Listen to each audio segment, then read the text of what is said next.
Assalamualaikum warahmatullahi wabarakatuh. Waalaikumsalam warahmatullahi wabarakatuh. Selamat sore ibu-ibu sekalian. Sore. Alhamdulillah. Puji syukur kepada Allah Subhanahu wa taala di mana pada sore hari yang berbahagia ini kita kembali dapat bersama-sama berkumpul dalam rangka melanjutkan pertemuan P2K2 kita atau pertemuan peningkatan kemampuan keluarga, di mana kita sudah belajar di 3 sesi di modul kita sudah belajar di modul 1, modul 2 dan modul 3, dan pada sore hari ini kita akan lanjut masuk kepada modul 4, di mana di modul 4 ini akan ada 2 sesi, yakni sesi 11 dan sesi 12, di mana judul dari modul kita di modul 4 ini ialah modul tentang perlindungan anak. Dan pada sesi ke-11 ini kita akan membahas upaya pencegahan kekerasan dan perlakuan salah terhadap anak. Di dalam modul ataupun sesi yang ke-11 ini kita sudah membahas di langkah yang ke-6 cara pencegahan kekerasan di dalam keluarga, terhadap anak di dalam keluarga dan di tengah-tengah masyarakat. Dan kita akan lanjut di langkah yang ke-7, yakni pencegahan kekerasan pada anak istimewa. Ada yang tahu Ibu apa itu anak istimewa? Ada yang tahu Ibu sebelumnya apa itu anak istimewa? Ada Ibu? Tak ada ya, tak ada. Jadi Bu, anak istimewa ini sembari saya jelaskan sebelum nanti kita lihat di flip chart. Anak istimewa ini adalah anak berkebutuhan khusus. Kalau dulu orang menyebutnya sebagai anak kekurangan atau ada kekurangan di dalam dirinya atau anak cacat, maka sekarang kita menyebutnya dengan anak istimewa karena mereka harus diberikan perhatian yang lebih istimewa dibandingkan dengan anak-anak lainnya. Anak-anak istimewa ini Bu adalah anak-anak yang paling rentan untuk mendapatkan kekerasan, baik di dalam keluarganya atau di tengah-tengah masyarakat. Bahkan anak-anak istimewa ini seringkali menjadi bahan bulian atau menjadi bahan cemoohan, jadi bahan ejekan bagi orang-orang di sekitar. Bahkan keluarganya sendiri merasa malu terkadang memiliki anak seperti ini, dan mereka sudahlah fisiknya kekurangan dan mereka juga sering menjadi bahan cemoohan. Kita pahami dulu ya Bu melalui flip chart kita. Di flip chart sesi 11 nomor 17 ini, di mana kita lihat bersama pengertian dari anak istimewa ini tersendiri adalah anak-anak yang senantiasa memerlukan perhatian khusus karena mengalami hambatan fisik. Bisa jadi karena ketika orang lain punya 2 kaki, dia hanya punya 1 kaki. Kemudian ada kekurangan fisik di dalam dirinya. Jadi itulah yang disebut anak istimewa. Kemudian anak yang secara mental, intelektual, dan sosialnya juga kurang. Bisa jadi karena fisiknya juga kena, bisa jadi fisiknya sehat tetapi mentalnya kurang, maka anak ini juga tergolong kepada anak istimewa. Serta anak-anak ini tidak mampu mengembangkan kemampuan-kemampuan baru dan potensi-potensi yang ada pada dalam dirinya. Bahkan anak ini tidak bisa untuk memenuhi kebutuhannya tersendiri tanpa dibantu oleh orang lain, atau anak ini baru bisa memenuhi kebutuhannya kalau dibantu oleh keluarga, oleh orang tua. Dan inilah yang dikatakan sebagai anak istimewa. Paham Ibu? Paham enggak nih Bu? Alhamdulillah. Oke ya. Baik Ibu, setelah tadi kita paham apa itu anak istimewa, mungkin anak-anak istimewa ini ada di sekitar Ibu, tetapi kita akan lihat melalui video. Seharusnya kita nonton melalui Infokus ya Bu, karena keterbatasan kita sore hari ini. Kita coba nonton kisah Getun.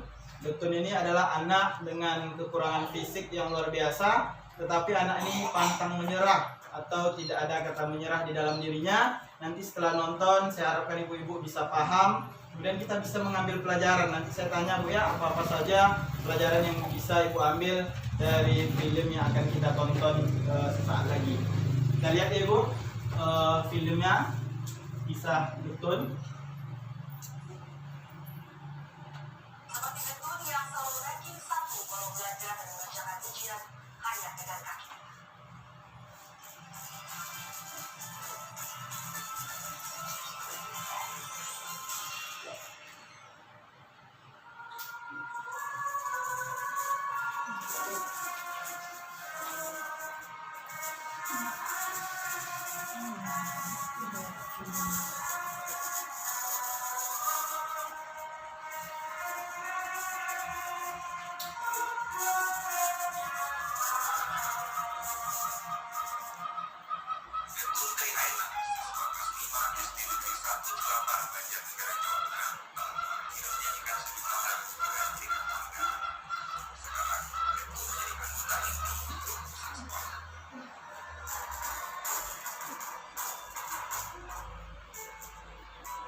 Nah, baik Ibu, tadi kita sudah nonton ya Bu ya, kisah getun yang luar biasa, kisah anak yang inspiratif, kemudian anak yang penuh dengan semangat, anak yang luar biasa, dan kita lihat getun ini adalah salah satu anak yang sangat istimewa.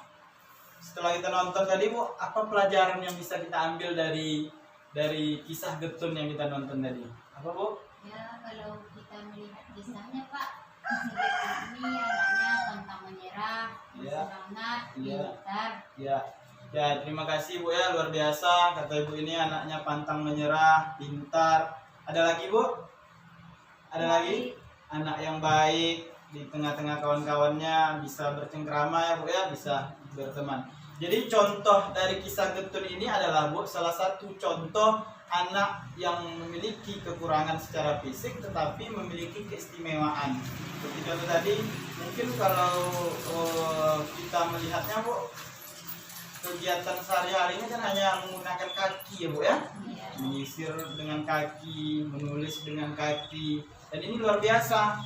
Inilah anak yang istimewa, secara IQ pun kepintaran luar biasa. Itu yang saya katakan tadi Bu, secara fisik memang mereka kurang, tapi secara intelektual, secara IQ kadang-kadang anak ini luar biasa. Dan anak-anak seperti inilah yang harus kita jaga, jangan sampai mereka secara kekurangan fisik tapi menjadi korban bullying atau korban bully di tengah-tengah masyarakat. Ini harus dijaga karena mereka memiliki hak yang sama dengan anak-anak yang lain, jadi tidak boleh dibedakan. Jadi itu ya. Kemudian kita lanjutkan nanti Bu di flip chart kita yang ke-18, picture 18. Ini menjelaskan pengelompokan terkait dengan anak-anak istimewa. Jadi Bu harus paham tentang pengelompokan dari anak istimewa ini seperti apa. Ada 10 pengelompokan terkait anak istimewa. Pertama, sesuai yang diatur oleh Permendiknas nomor 70 tahun 2009 pasal 3 ayat 2. Yang pertama itu adalah anak tunanetra, kemudian tunarungu, kemudian tunawicara, kemudian tunagrahita, kemudian tunadaksa, tunalaras, anak berkesulitan belajar, anak yang lambat belajar, anak yang mengalami spektrum autisme atau anak autis, kemudian memiliki gangguan motorik, kemudian menjadi korban dari penyalahgunaan narkotika, kemudian memiliki kelainan lainnya, dan tunaganda. Itu yang harus kita pahami, ada 10 kelompok pengelompokan yang dimaksud dengan anak istimewa. Jadi itu Bu ya. Setelah kita pelajari tadi, kita nonton film, bahwasannya anak istimewa ini Bu adalah salah satu anak yang paling rentan untuk mendapatkan tindakan kekerasan. Baik kekerasan secara fisik terhadap tubuh mereka maupun kekerasan secara psikis ataupun mental mereka. Jadi Bu, sebelum kita lihat nanti flip chartnya, maka saya mau nanya, apa saja langkah-langkah yang bisa kita lakukan untuk sebagai upaya untuk melakukan pencegahan terhadap kekerasan terhadap anak-anak istimewa ini. Apa aja Bu yang bisa kita lakukan langkah-langkahnya? Ayo Bu, jawab Bu. Yang pertama, Memberi perhatian yang lebih. iya, memberikan perhatian yang lebih. Perhatian Bu ya. Yang kedua, Mensyukuri anugerah Allah. mensyukuri bahwasanya anak istimewa itu adalah Anugerah Allah. ya. Yang kedua, kita harus bersyukur. Yang ketiga ada lagi Bu? Ada? Baik Ibu, setelah tadi saya mendengar jawaban Ibu terkait upaya ataupun langkah-langkah yang bisa kita lakukan dalam rangka pencegahan kekerasan terhadap anak istimewa, maka saya berikan jawabannya melalui flip chart nomor 19 ini Bu. Yang pertama, setiap orang tua harus menyadari bahwasannya anak itu adalah anugerah dari Tuhan yang Maha Kuasa atau dari Tuhan yang Maha Esa. Sesuai dengan jawaban Ibu tadi, luar biasa. Kemudian orang tua tidak boleh merasa malu memiliki anak ini, karena banyak orang tua yang malu ya. Kemudian mampu memperkenalkan anak istimewa kepada lingkungan kita sekitar. Jangan malu, bahwasanya itu adalah anugerah Tuhan.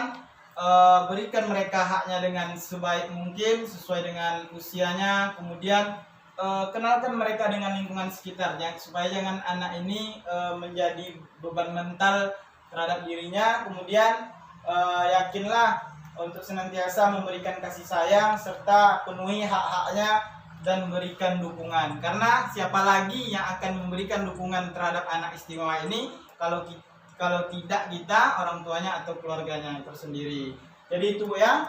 Kemudian ada pesan kunci yang harus kita pahami ketika kita berbicara tentang anak istimewa. Jadi ada 4 pesan kuncinya Bu. Ada? 4. Ada berapa Bu? 4. Ada 4. Yang pertama, anak istimewa ini adalah anak yang harus mendapatkan perhatian khusus. Kalau anak yang normal biasa Bu, mereka tidak terlalu kita berikan perhatian secara khusus, tidak lebih. Jadi anak istimewa ini karena mereknya saja istimewa Bu, jadi harus diberikan perhatian khusus. Contohnya saja, kalau anak biasa mungkin seusia 5 tahun itu sudah bisa makan sendiri. Ketika anak istimewa ini, mereka harus kadang-kadang harus disuapkan, harus dimandikan, harus dikenakan pakaiannya oleh kita sebagai orang tua. Yang kedua, mereka memiliki potensi. Setiap anak yang dilahirkan di atas muka bumi ini Bu, mempunyai kelebihannya masing-masing. Jadi ada potensi yang harus kita kembangkan. Contohnya tadi Getun saja Bu, dia bisa menulis pakai kaki. Nah, jadi tidak ada alasan, kekurangan bukanlah alasan untuk mereka menjadi anak-anak yang hebat. Yang ketiga, kembangkan potensi yang ada terhadap anak istimewa ini dan berikan motivasi, semangat kepada mereka, kasih sayang, perhatian. Kemudian yang terakhir, anak istimewa ini adalah anak yang rentan mendapatkan kekerasan, jadi harus dicegah. Sebagaimana yang Ibu sampaikan tadi upayanya dan yang sudah saya jelaskan. Kemudian jika anak-anak kita ini mendapatkan kekerasan, maka ada lembaga-lembaga di negara kita, karena mereka ini dilindungi bukan hanya saja oleh keluarga tapi juga dilindungi oleh negara melalui aturan yang jelas. Maka ada lembaga-lembaga yang bisa kita jadikan rujukan untuk kita berkoordinasi apabila anak-anak kita ini, anak-anak istimewa ini mendapatkan kekerasan. Yang pertama, dinas sosial. Dinas sosial ini perpanjangan tangannya kami. Nah, seperti kami yang berada di daerah-daerah ini Bu, kami perpanjangan tangannya.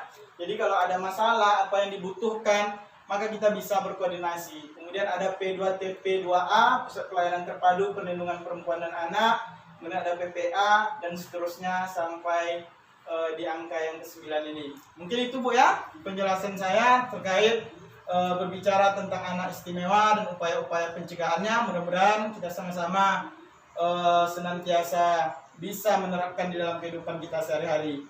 Cukup demikian aja Bu ya. Sampai di sini paham?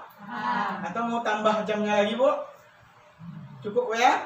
Cukup. Berhubung waktu kita juga sudah habis, kita bertemu lagi nanti di pertemuan selanjutnya. Terima kasih atas kehadiran Ibu-ibu. Hati-hati pulang. Mohon maaf apabila ada kesalahan dan khilafan dalam saya menyampaikan. Terima kasih. Assalamualaikum warahmatullahi wabarakatuh. Waalaikumsalam warahmatullahi wabarakatuh.